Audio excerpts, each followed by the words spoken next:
Are there husbands who deceive their wives and get married? I was deceived by my ex-husband like a fraud and got married.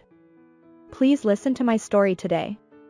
My name is Patricia, and I'm 38 years old. This is a story from when I was still a housewife, half a year after I got married. Until I got married, I worked full-time. I had enough income to live alone, and I was over 35 years old before I knew it, without spending the money I earned because I was too busy with work. Just when I thought I might be single forever, and that's life, I met a husband of the same age through an introduction from an acquaintance, and we hit it off. After 6 months of dating, we got married. My parents were very happy because they never thought I would get married. Neither my husband nor I wanted a wedding, so we just registered our marriage and reported it to our relatives. It may seem dull to those around us, but we were both satisfied. We met a partner to walk through life with, and that was enough. After getting married, I quit my job at my husband's request. My husband was the type who wanted his wife to focus on housework after getting married. It may have been because my husband was working hard, but he said, my parents were both working, so there was no one to greet me when I came home. So I want you to stay home as much as possible. However, I had one question. But are your parents okay with that? Would my working in-laws understand my decision to become a housewife? I wanted to support my husband as his wife, but I was worried because some people say that housewives are parasites.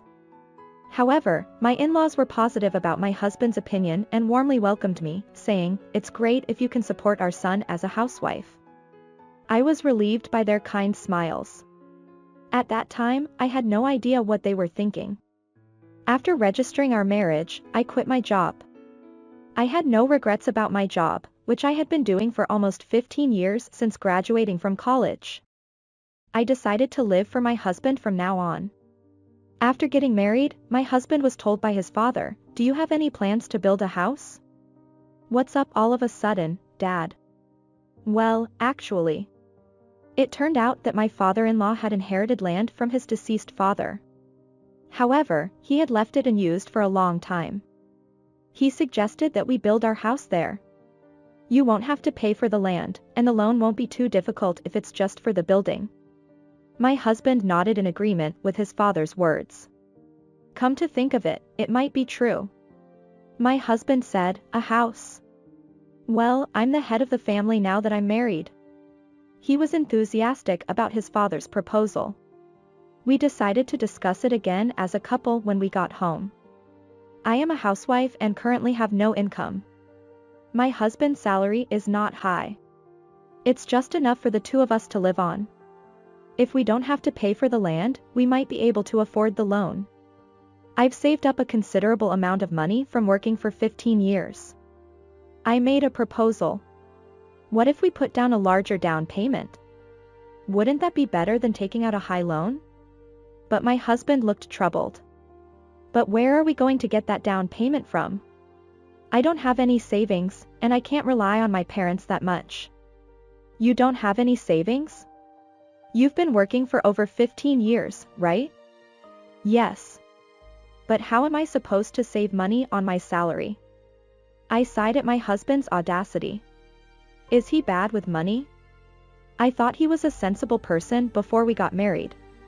I realized I had to talk to him properly and pointed out the reality. Listen, let's think about our household finances a little. I'm not working right now. Even if we replace the rent with a housing loan, we'll have to pay taxes if we buy a house. Have you thought that far ahead? Yes, I have. You can manage that part well, can't you? You say that, but there's a limit to what I can do. You're so annoying. Didn't you become a housewife to support me? I was taken aback by my husband's words. It's true that it's important for a wife to manage household finances while tightening the belt. Of course, but building a house without any savings. When I expressed my concerns, my husband said, "If you're going to say that, did you have any savings?" I couldn't help but say, "Of course I did." At that moment, I saw a gleam in my husband's eyes. I realized I had been caught. What? You have money. What are you so worried about? It's true that I have almost $100,000 in savings. But I'm somehow hesitant to use it all for buying a house. I can understand if we both contribute to the down payment. But is it okay to rely on my money from the beginning? Anyway, let's take our time to think about the house. First, let's get an estimate and make sure the loan goes through and that it won't affect our lives. What are you talking about? If you have money, we should build it quickly. Don't you trust me? I couldn't help but keep my mouth shut when my husband told me that. I am now feeling distrustful of my husband. Even though we became a couple by trusting each other, am I doubting my husband? I realized that and felt a little embarrassed. I'm sorry. It's okay, if you understand. Anyway, leave the house to me and my father, okay? I could only nod in agreement. And the construction of the house proceeded without any of my input. The most surprising thing was the location of the house. It was right next to my parents-in-law's house. It was certainly an empty lot next to my parents-in-law's house. However, it turned out that it was land owned by my father-in-law. I couldn't hide my surprise at this unexpected situation. I should have told them from the beginning that I didn't want to live with my parents-in-law or in the same neighborhood. I should have checked the location carefully. But if I asked too much, my husband would always blame me, saying, "Are you still suspicious? Why did we get married?" I couldn't ask him properly. I'm sure my parents-in-law and my husband were deliberately silent. I was deceived, and the purpose was to let their son and his wife live near my parents' house. They did it well. I looked at the newly built beautiful house with mixed feelings. However, surprisingly, the story of using my savings as a down payment was gone. My husband said, "This house was built by me. It's natural for me to take out a loan in my name." He reported it to me proudly. There are many things I want to say, but I'm relieved that my husband has thought it through. It was a miscalculation that the house was next to my parents-in-law's house, but we have always had a good relationship and I think we can manage. That's what I thought. Hey, let's move. That's what my husband said a month after we started living in our new home. Move? What are you talking about? My parents will live in this house. What? What do you mean? With such a sudden statement, my mind was in a state of confusion. This house was built because my husband wanted it. So why are his parents going to live here? No matter how I look at it, this house is too big for just the two of us. Indeed, our house with 3 rooms is too big for 2 people. However, wasn't this layout designed with the idea of having 2 children in the future? Even my husband, when he saw our new house, said he wanted to spend time with a large group of people someday. My husband looked at my puzzled face and said, "What are you doing?" "My father and mother are coming." "Clean up." "Clean up? What do you mean?" "Take my grandma to the room on the 1st floor." Grandma refers to my husband's grandmother. His grandmother, who is nearly 90 years old, can no longer walk alone due to her poor health.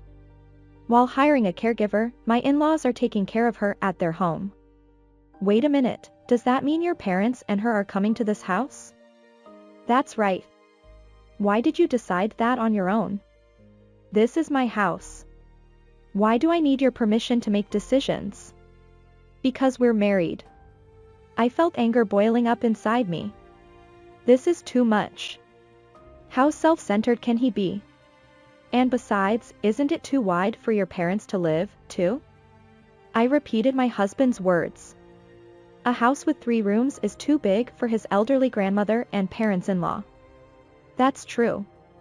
Then let's live with 5 people. Why is that? I felt dizzy from my husband's incomprehensible words. Didn't you say it was too wide for you? If so, wouldn't you be satisfied with living as 5 people? I felt like I was being fooled by my husband again and I was exhausted. How many times will he fool me? Anyway, as the head of the household, I decided. You just have to say yes. And I'll ask you to take care of my grandma. You're a housewife, so it's only natural. My husband said that as if it were a done deal and went back to his parents' house. And now he appeared again with my in-laws. Patricia, you understand the situation. Please take care of my mother. It's a good thing you're a housewife. As my mother said, it was the right decision to quit your job. The three of them were getting excited. That's when I realized. I see. When we got married, they cleverly arranged for me to quit my job. I was made aware of their intentions, and my anger reached its peak. That's what it was from the beginning, wasn't that? You quit your job, so you can take care of her, right? Your job from now on is to take care of her. Do it properly. I refuse. When I refused firmly, the three of them fell silent for a moment. You refuse? Who do you think you are? That's my line. You deceived me and now you're being too much. I glared at my husband. However, my husband smiled slyly and handed me something like a trump card. If you don't like it, let's get a divorce. He threw a completed divorce form at me. So, this is his answer. He thinks that since he succeeded in making me quit my job, I can't leave this house. Is it really going to be that easy? I picked up the divorce form lying on the floor and said, Okay. Let's get a divorce. I filled it out immediately. All three of them were surprised that I agreed to the divorce. They looked dumbfounded. What? Patricia. See, I filled it out. This is the divorce agreement. I'll submit it to the city hall tomorrow. What? Wait a minute. Why are you so quick? I went upstairs with the divorce form in hand. Since I became a housewife, I had little money to spend freely, and my personal belongings had decreased significantly. Sometimes I sold my own belongings to make ends meet. I was afraid to touch my savings. But maybe it was because I had a bad feeling about my married life with my husband. In fact, my husband and my in-laws were trying to make me a slave to care for her. I hated myself for meeting such a nasty bunch of people. I packed my things and left the house immediately. The next day, I submitted the divorce form. I was officially divorced from him. After submitting it, I went to my former house to organize my belongings. He must have taken the day off from work because he was at home for some reason. Oh. Patricia. He seemed to want to say something, but I ignored him and continued cleaning up. It took less than 2 hours to finish organizing everything.